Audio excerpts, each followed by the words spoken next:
Hey, hi, hello. Welcome to Diana Emerson today.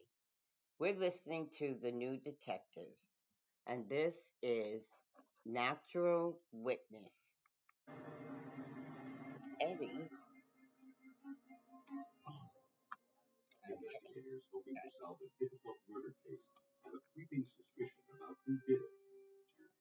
But to catch the killer, they must first trap their witnesses. Detectives at the scene of a young woman's murder learn that the best tool to capture her killer may be a dustpan. Everyone's a suspect when a woman is murdered in her hotel room. Investigators look to the killer's own hand to prove his guilt. In the absence of human bystanders, sometimes insects or even microbes can provide the most objective testimony.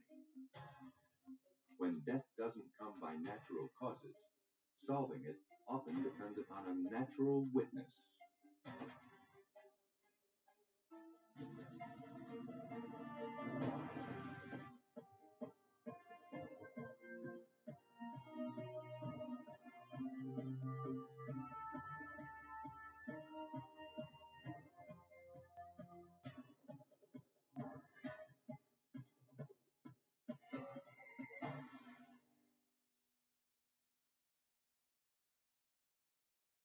3 David 31. In this case, some of the names have been changed.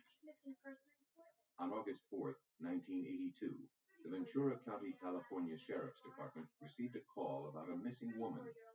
When 25-year-old Marcy Davis hadn't been heard from in almost 2 days, her sister became worried.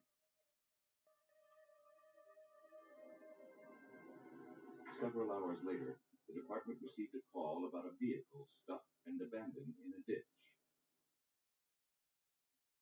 A check of the plates revealed that it belonged to Marcy Davis.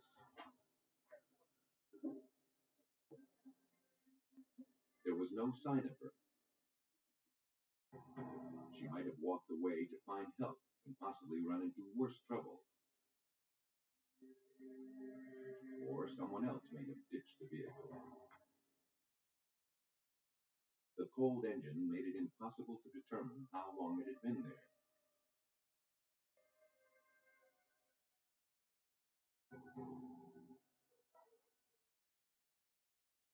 A pair of women's jeans found nearby suggested foul play, but the place was used as a dumping ground for all sorts of trash.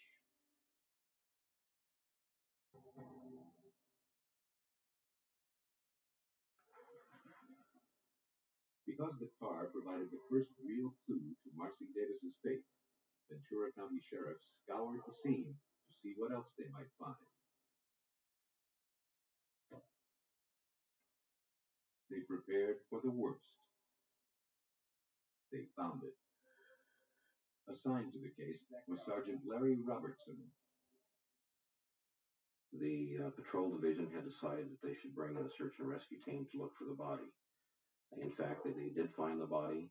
She had been found strangled and left nude, buried under leaves and debris. Marcy Davis's blouse had been torn and tied tightly around her neck. It appeared she might have been raped.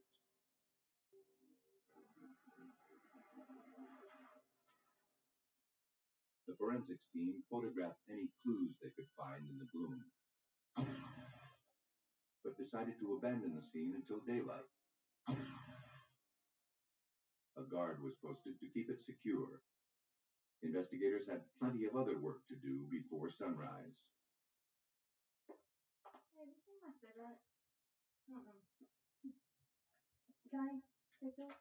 The victim's sister told police that Marcy had left the house on the night of August 3rd to go to a Tupperware party. She said that afterward she was going to JJ's, her favorite hangout. Yes. Hi, how you doing today? Good. Detectives talked to the bartender at JJ's. Can you describe the men she was with? She told them that the victim had come in around 11 the night she disappeared. Me to the front. She said that Davis was drinking and playing pool with a another bar regular named Michael Nottingham.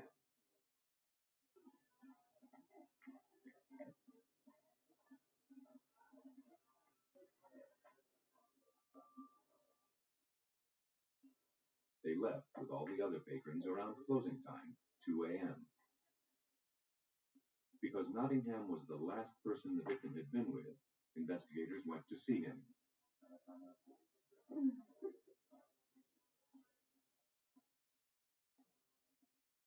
At the time, we feared that perhaps Michael Nottingham was with her and he also had been a homicide victim. And we just hadn't found his body yet. So, number one, we were trying to establish whether or not his well-being could be verified. They found him safe at home. He agreed to come to the station to talk. They showed him a photograph of Marcy that her sister provided. He recognized the face, but not the name. He knew her as Teresa. She gave him a ride home, came in for about 10 minutes, then left. That's the last he saw of her, he said.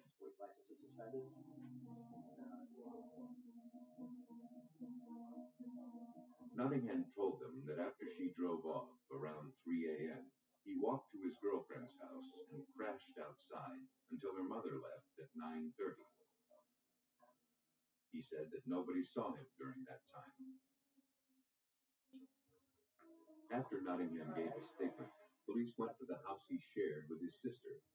They wanted to speak with her to see if she could confirm his alibi. She recognized the face in the picture as a woman Michael came home with the other night. She corroborated his account of the time spent at home, up to a point. She said he introduced the woman as Kelly, and that wasn't the only difference. She recalled that Michael and Kelly both got into her car and left together. Obviously, this was very different from the statements that Michael had given to us. The sheriff's department now had a conflicting story and a 6-hour gap in Michael Nottingham's alibi. Suspicion was building, but they had nothing solid.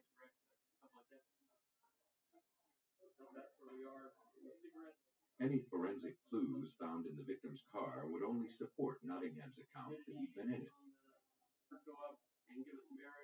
Investigators needed something to prove that Nottingham had been at the crime scene.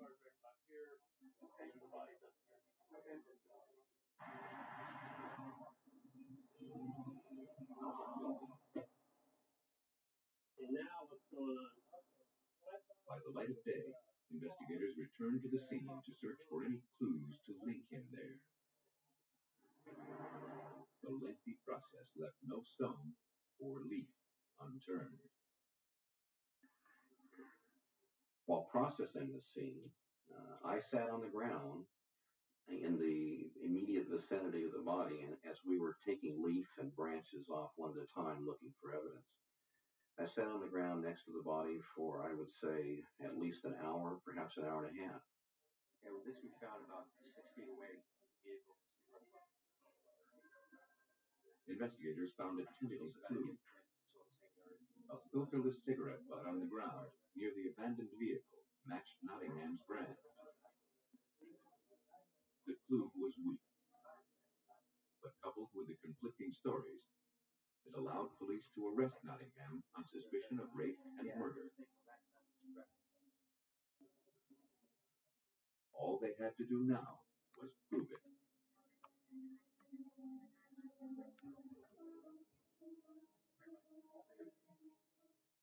Nottingham was taken into custody.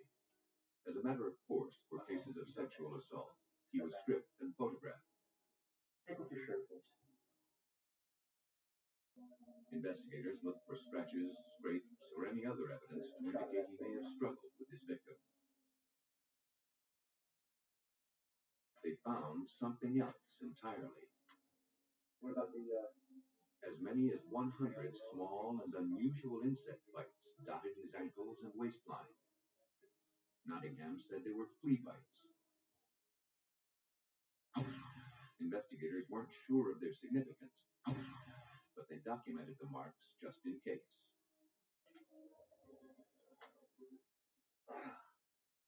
That night, Sergeant Robertson was awakened by itching around his ankles and waist. He recognized the unforgettable symptoms.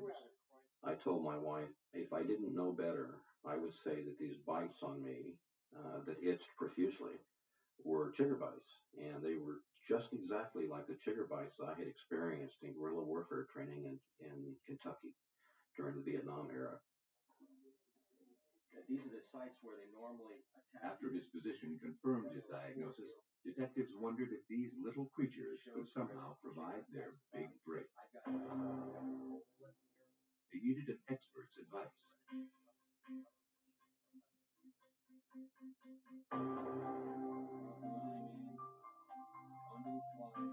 They consulted entomologist James Webb, who specializes in parasitic insects. He told them that chiggers are larvae, the newly hatched spawn of a certain group of mites. They're born with a voracious appetite and are adept at procuring their meal. And they insert their mouth parts into the host skin, and then with this special blade, there's one on each side, and then they'll actually inject saliva into the wound, and the saliva then dissolves the protein of the skin, and that pool of liquid then is actually sucked into the chigger with a special gut pump. It brings the material into the intestine, into the gut of the chigger. The saliva triggers the host's immune system, causing a red, itchy bump around the bite, usually within 24 to 48 hours. A survey of the investigators who searched the scene of Marcy Davis's murder revealed that most bore the telltale marks of a chigger attack. It's not by the individual bite that we recognize the chigger bite. We recognize it more as a pattern, and usually at a place where there's constriction of clothing. Because when the chigger moves up the body, it'll stop along the sock line, or the panting line, or the underwear line, or the belt line. Out of a case with no real clues, a pattern began to emerge. Michael Nottingham's bite marks were carefully photographed again, at life size. It appeared the murder might have had dozens of witnesses after all.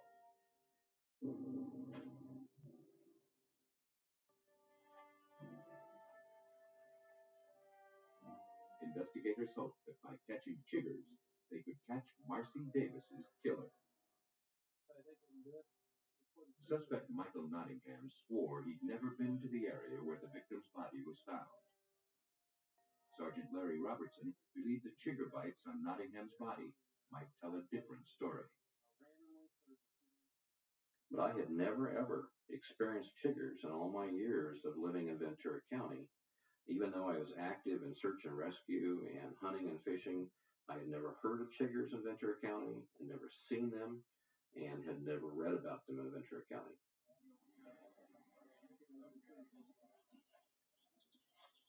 In fact, they were exceedingly rare in this part of California. If investigators could isolate chiggers to the crime scene, they would have undeniable proof that Nottingham had been there. They called on Dr. Webb for help. The thing we wanted to do at the crime scene was see if there were chigger mites there to substantiate this hypothesis. And we knew that lizards are good indicators of finding chiggers.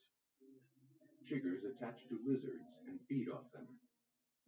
Traps were laid to catch the lizards for examination. Once they were found to be infested, Webb and his team broke out the chigger traps. A chigger trap is nothing more than a small black plastic plate that's placed where chiggers are likely to gather. The sun heats it up, providing a warm welcome for the pesky larvae. These creatures are hungry, not smart. This thing is a warm body, much like a living animal. And so the chiggers, if they're in the vicinity, will move towards the plate and crawl around on the plate, looking for a place to attach. Webb's team set their traps outside the house of Nottingham's girlfriend, where Nottingham claimed he spent the night sleeping. They placed more traps 20 feet away from the murder scene, and others even closer to the spot where the victim had been found. They checked the traps every half hour during daylight for 3 days. The results were clear.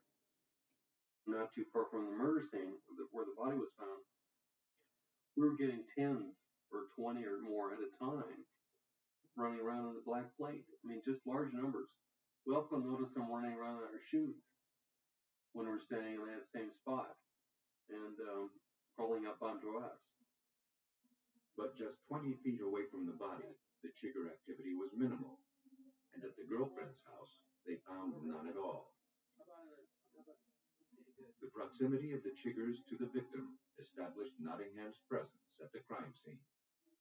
I believe from our research, this was the first time that entomology had ever been used in a capital case or murder case to assist investigators in placing the suspect at the scene of the crime. From what police could piece together, the victim drove Nottingham to the woods. Maybe she wanted to go, maybe he forced her to go there. Once there, they began to fight. It escalated, and Nottingham beat and killed her, finally strangling her with her shirt.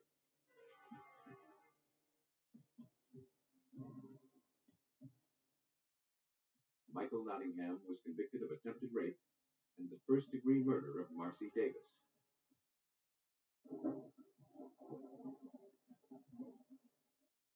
He was sentenced to life without possibility of parole.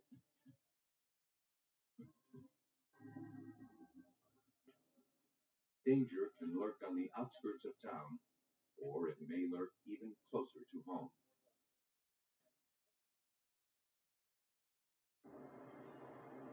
Seattle, Washington. Once a rugged forest land, now it's a world-class city of 500,000. Some people come here to take advantage of new opportunities. Others come here just to take advantage. 28-year-old Molly McClure had grown up in Seattle and had been away a few years. In October 1985, she moved back to be closer to her family. She rented a modest apartment and found a job she loved as a hotel restaurant consultant. In January 1986, she called the police to report an attempted break-in at her apartment. Her upstairs neighbor, Sherwood Knight, told her he'd seen someone trying to jimmy her window while he was out for his morning jog.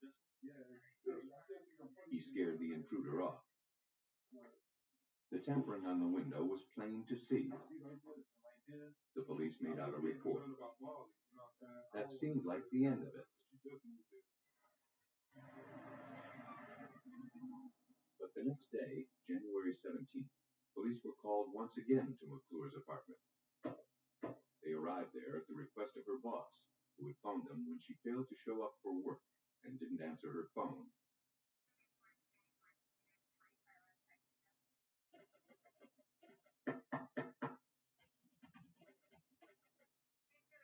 Officers found her door locked and noticed what appeared to be some new damage to the window.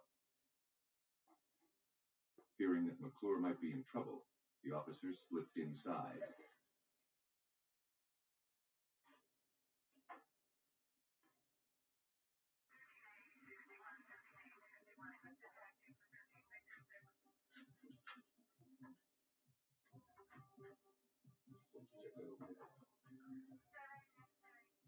They saw no signs of disturbance. Nothing seemed out of place.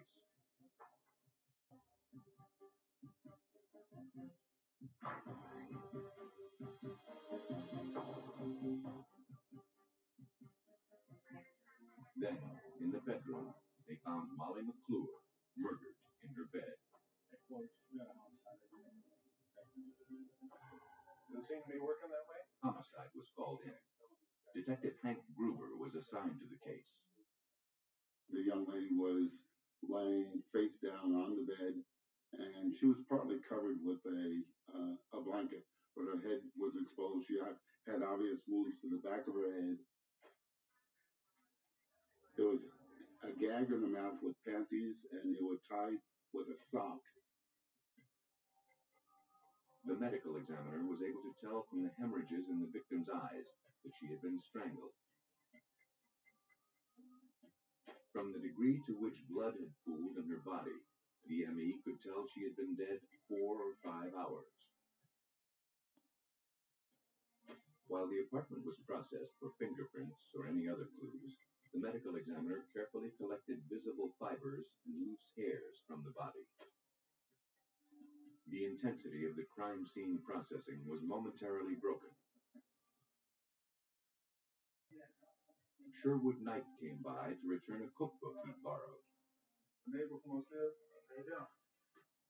We're just doing a little checking around here, man. Have you He was concerned about Molly and stunned to hear that she was dead.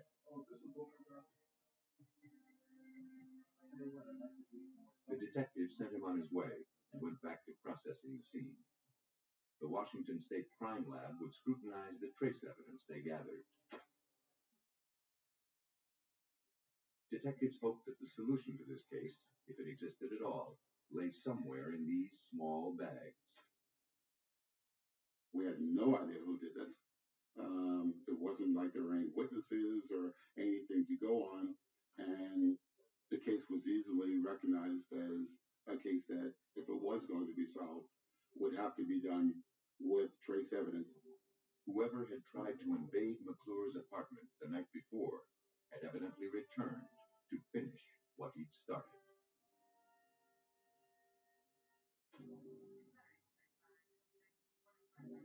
From the looks of it, Molly McClure's killer came in through the window of the spare bedroom. There, investigators found a footprint on the sill that didn't match the officer's shoes. This was their first clue that was bigger than a hair, and it needed to be preserved. After the sill was photographed, technicians collected it. If you can actually take the item that has the print on it, you have a way better chance of being successful in comparisons than through pictures. The actual item is always better. So we took the windowsill at that time, and we had our samples from around the house. The print on the windowsill had to wait until investigators could find a shoe to compare it with. While the trace evidence was being analyzed, detectives sought to find rhyme or reason for the crime. The curious thing was why the culprit made 2 attempts to enter the victim's apartment. Detectives thought that McClure might have been a victim of circumstance. The couple that lived in the apartment before her had a history of domestic violence. The boyfriend had moved out several months earlier. Police theorized that he might have returned to kill his former girlfriend, not realizing that she too had moved away. Yes, she's here. Hey, Christy, you want to come on out? But when police paid him a visit, they found the couple had reconciled.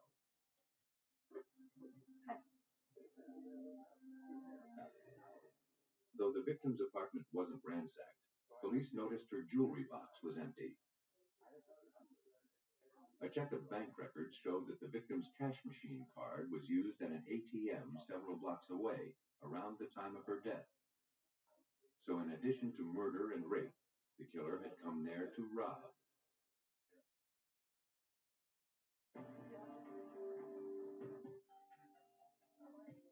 At autopsy, the medical examiner determined that the rapist's blood was type O, but so was the victim's. No more detailed analysis could be performed on the samples. The medical examiner sent the trace evidence from the sheets to the state crime lab. where it was analyzed by supervising forensic scientist Chesterine Swicklick, now with Swicklick and Associates. She can tell a great deal from small fibers. Everybody has the characteristics that are debris on them. Everybody has those particles and fibers which may be found on nobody else in the world. We shed our hairs. We go to work and pick up fibers from the seat that we're sitting on, and we may pick up, if the person who worked there with us has a dog and deposits dog hairs on that seat, we pick up some of those dog hairs, and it then becomes part of our set of debris. Every time we're in contact with someone, we swap some of our debris. At a crime scene, it's up to forensics to determine whose is whose. Swicklick identified a piece of lint from clothing, blue synthetic fibers, a flake of tobacco removed from under the victim's fingernail, some cat hair, and 18 fragments of dark human hair. She determined that characteristics of the hair suggested it was from an African American. It was definitely not that of blonde, blue-eyed Molly McClure. Detectives returned to the scene to collect more clues. The debris didn't seem like the victim's, as she was also a non-smoker who was allergic to cats. But if the killer had left these traces, they would be concentrated around the victim and not elsewhere in the apartment. They collected samples of the debris from the floor of each room, moving to the corners where it tends to gather. They found no cat fur, no tobacco, no African American hairs. A picture of the killer was emerging out of the dust. He could have been an anonymous intruder or someone closer to home. In a murder investigation, it's easier to eliminate familiar faces before looking for new suspects. Sherwood Knight, who had frightened off the burglar at the victim's window, had been helpful in the investigation, but detectives ran a check on him anyway. Gruber's partner, Detective Rudy Sutlovich, discovered that Knight had a record. And he had a history of robberies and burglaries and other assaults. And he had been released from prison approximately 3 months prior to this. Detectives paid a visit to Sherwood Knight and his girlfriend. The couple lived in the apartment above the victims. Knight's girlfriend told detectives that they had had a fight the night McClure was murdered. And so then you came back. Sherwood slept on the couch. She told police that she woke around 5:30 a.m. I don't think so. Knight was already out for his morning jog. He came home a short time later, wearing his jogging clothes like he always did. Then he rushed off for his class at North Seattle Community College. He was enrolled there, but nobody could ever remember seeing him.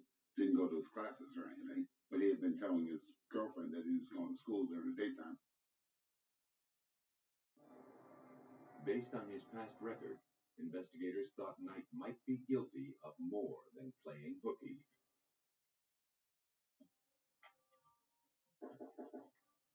How about it?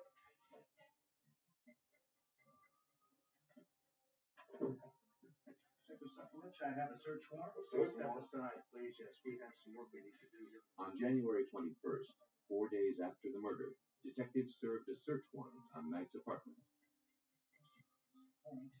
They were authorized to gather trace evidence collected from the corners of the apartment. Fiber samples from blankets, cat hair, the clothing Knight was said to have worn the night of the murder, and even the clothing he wore when they served the warrant. As it turned out, he was wearing the sweatshirt he usually jogged in. Shirt, pants, shoes too. Detectives found the jogging pants soaking in a bucket of water. They collected the pants, bucket and all.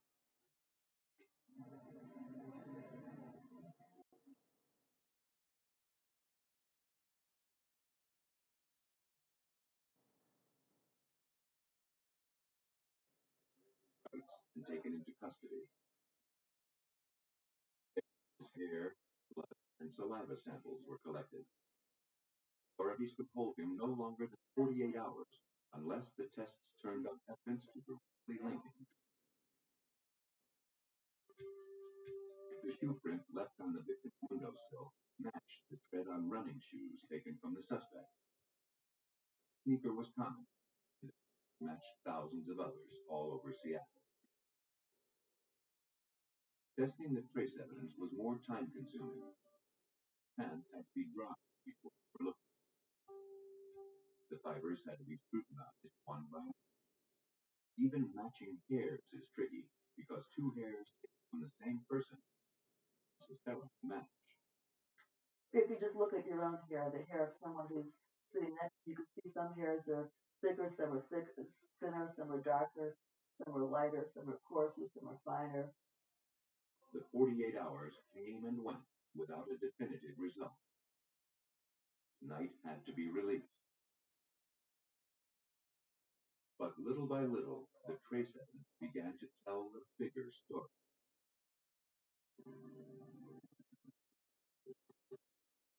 The shape and pattern of some hairs revealed a cat. The length and color matched Knight's pet. Then Swicklet analyzed Sherwood Knight's pants. Red cotton fibers and cat hair entangled in pills of lint found clinging to it. Pills matched the victim. He still wasn't satisfied. Even though it's very compelling evidence, I would have to say there was a possibility it could have come from another pair of pants with red cotton. Cats are not a rare species. The red cotton is not unusual. As her testing continued, more fibers on the victim matched other from Knight's apartment. His hairs, too, matched those from the crime. As incriminating as that evidence seemed to be, investigators feared that no jury would buy a case that was solved by lint and cat hair. They sought an array of evidence, since no single irrefutable piece had been found. But they were getting closer. They discovered telltale bloodstains around the waistband of Knight's sweatshirt, that barely escaped Knight's notice. Technicians tested the suspect and victim's own blood. Though tests weren't as precise in the 1980s, the blood was found to be consistent with the victim. With now, investigators had blood, but hair and fibers to implicate the suspect. All of these little circumstances would not be sufficient to charge somebody with a murder or any crime. But accumulating each one of these little circumstances, they all add up so long as they're all consistent with the same conclusion, which is that Sherwood Knight was in Molly's apartment that morning and that he's the one that committed the murder. Investigators were ready to bring him in. The problem was where to find him. When Seattle police went to arrest Sherwood Knight, lure, they learned he fled. A man eventually to an informant who told police of his whereabouts.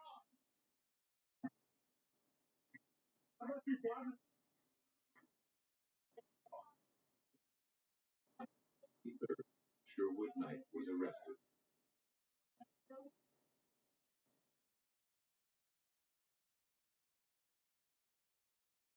Based on the evidence from interviews with Knight's acquaintances, a picture of the last hour came into play.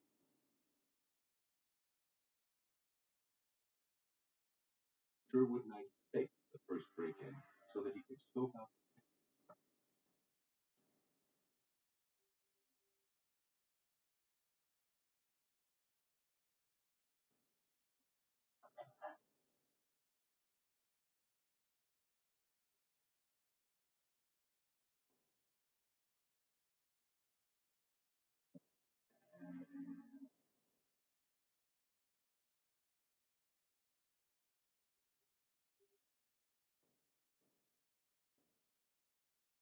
The next night, he broke in, attacked, killed him. forcing her to reveal her cash machine password. This time, Sherwood Knight received life without parole. The McClure case was solved on the combined weight of tiny few strands of cat hair. In a hotel in Ohio, investigators had even less to link a killer to the crime scene. Blue Ash, Ohio, just outside of Cincinnati. People here guard their privacy. In this story, the names of the victim and her family. On September 3rd, 1994, Bert Stein and June Mays had come to Blue Ash for a family reunion. They'd left their sister, Rose Levy, in the room while they went to breakfast. Rose had promised to join them.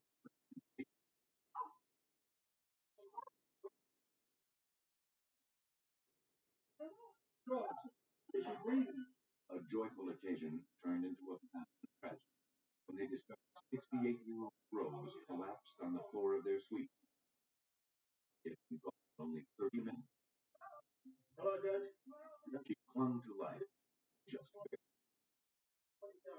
From the looks of it, it's hard for a stroke. Everybody please move back. Medical technicians raced to save her. Police arrived too as part of their normal procedure.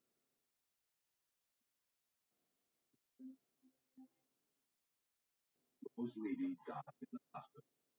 It wasn't a heart attack or stroke that killed her. She had been beaten to death.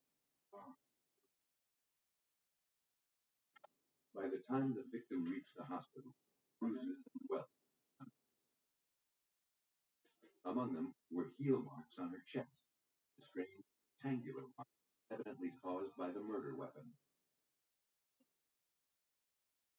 The medical examiner couldn't discern what it was. Further examination revealed that two of the victim's teeth had been knocked out, several bones in her face. The damage she received was equal to what a body endures when it hits a brick wall at 40 miles per hour. This was the unforgettable face of a homicide. Blue Ash, Ohio police launched an investigation. The room was cordoned off and scoured for clues.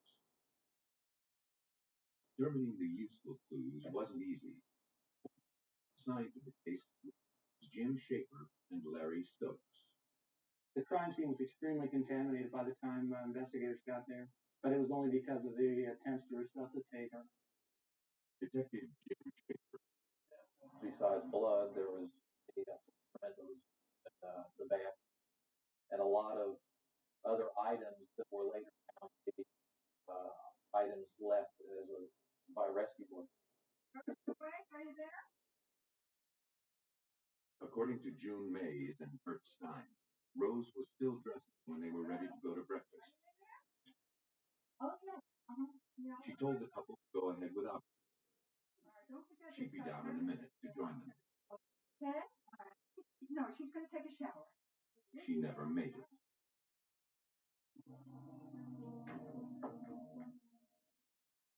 As the investigation continued, items were discovered missing. Mays, who left her purse in the room while she was at breakfast, noticed that $500.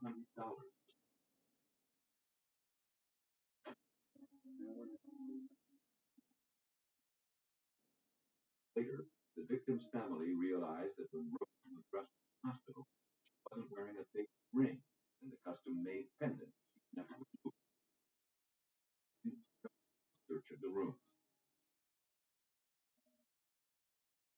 Investigators recovered one of the victim's teeth from the carpet, but found nothing to link a suspect to the homicide.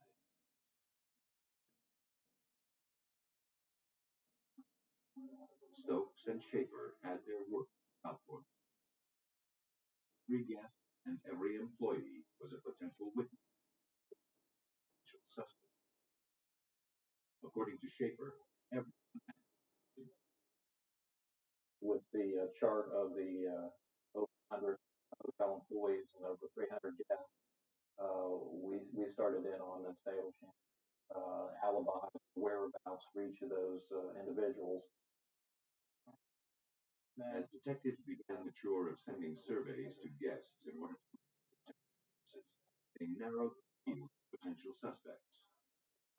The killer could only have struck during the 30 minutes Bert and June were at breakfast. The door to the room locked automatically. The person would have to have been let in or would have needed a key to gain entry. Detectives focused on hotel employees who worked that shift and had access to passkeys. They asked each employee to account for his whereabouts during that half hour and to name someone who could vouch for him. The main object of this investigation at that point became, let's find out who can alibi for who during this time period. And the one person that will not have an alibi will be someone definitely worth looking at. Investigators knew that it took a sick man to commit a crime this brutal. They were closer to the truth than they ever imagined.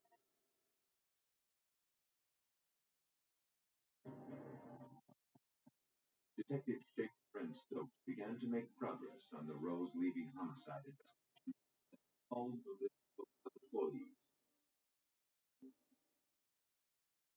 One employee made mention of Elwood Jones, a co-worker who had called in sick with a hand injury.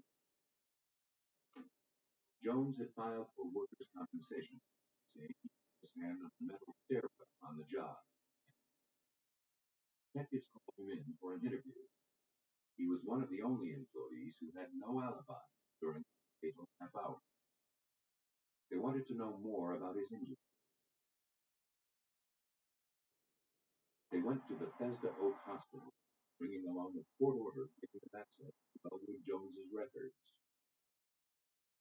Jones had checked into the emergency room of the hospital 3 days after the murder with a serious hand injury. The small cut above the knuckle of his left index finger had already sealed up, but an infection festered within. Oh, well, what's this? Jones's hand was severely swollen and intensely painful. He was running a fever. You did. Hand surgeon John McDonough was called in to examine the wound. This was a tremendous blow that he had taken to his hand because it tore the capsule of the joint and inoculated the bacteria directly into it. It would take a significant amount of pressure to have that occur. When McDonough asked Jones what happened, he said he cut it on a dumpster.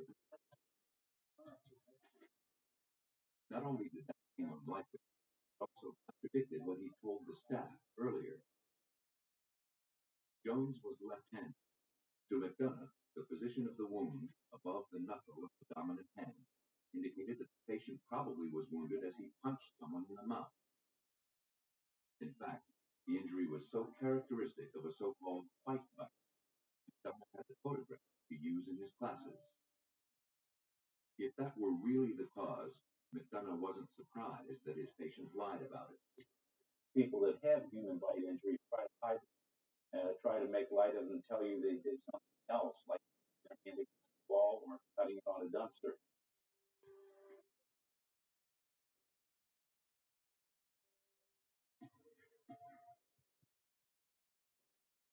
The wound, whatever it caused it, called for immediate surgery. McDonough opened and drained it. He reserved some of the fluid so that the infectious bacteria could be cultured and studied. Once it was it could be prescribed.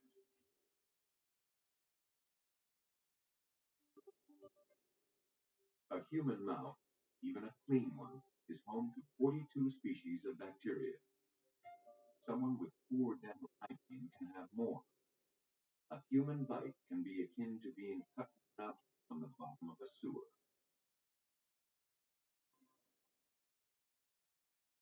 In the hospital microbiology lab, the bacteria from Elwood Jones's wound was incubated until the sample grew large enough to be recognizable.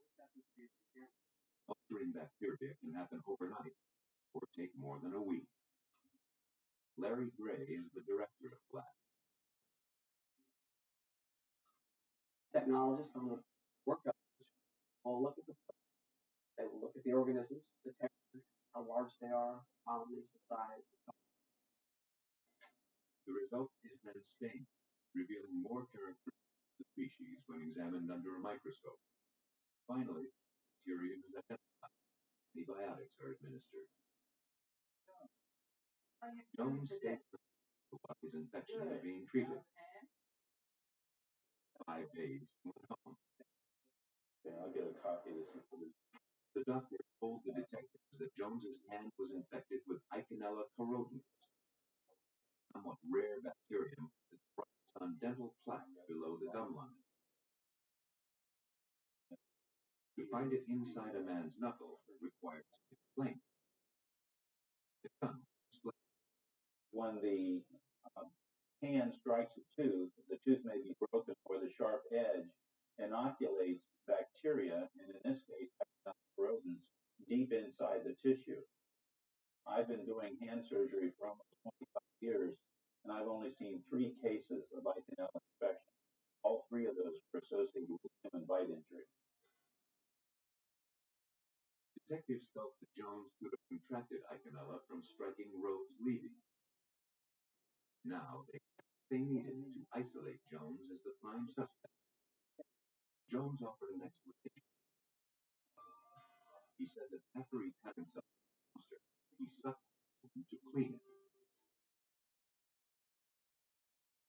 Less than 0.3% of the population has Eikenella bacteria in its saliva. Authorities had to be sure.